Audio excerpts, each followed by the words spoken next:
निशिकांत दुबे नंतर आता मनोज तिवारी बरळले। राज ठाकरेंसोबत जो जाणार तोही संपणार। राज ठाकरे मराठी संस्कृतीचा अनादर करतात, तिवारींची टीका।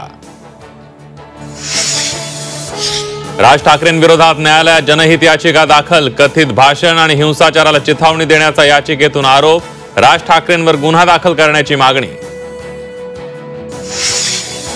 सरदार वल्लभभाई पटेलांविरोधात राज ठाकरेंनी अवमानजनक वक्तव्य केल्याचा आरोप करत पाटीदार समाजाचा थैत्याट। राज ठाकरेंनी सरदार पटेलांची माफी मागावी, अल्पेश कथिरी यांची मागणी। सदा सर्वदा ठाकरे म्हणजे एक संघर्ष। आता सोबत राज आलेला आहे। महामुलाखतीत उद्धव ठाकरेंचा युतीबाबत मोठा दावा। संघर्षात राज ठाकरे सोबत आल्याचं उद्धव ठाकरेंचं वक्तव्य। ज्याला शिकायची त्याने हिंदी शिकावी, मात्र राज्यात हिंदी सक्ती नको। मराठी हिंदीच्या वादावर स्वप्नील जोशींचं वक्तव्य।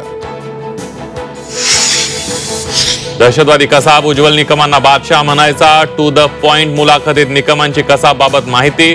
खटल्यादरम्यान कसाबशी नियमित संवाद होत असल्याचाही दावा। सरकारने नेमलेली समिती कर्जमाफीसाठी की उपाययोजनेसाठी, बच्चू कडू यांचा सवाल। तर बच्चू कडूंनी सरकारला वेळ द्यावा, चंद्रशेखर बावनकुळेंची प्रतिक्रिया। भारत पाकिस्तान क्रिकेट सामन्याला खासदार प्रियंका चतुर्वेदींचा आक्षेप। देशप्रेम दाखवत उद्याचा सामना रद्द करण्याचं आवाहन। सिनेमाच्या शूटिंग दरम्यान अभिनेता शाहरुख खान जखमी। गोल्डन टोबॅको स्टुडिओत शाहरुखला इजा। उपचारासाठी शाहरुख अमेरिकेला गेल्याची माहिती।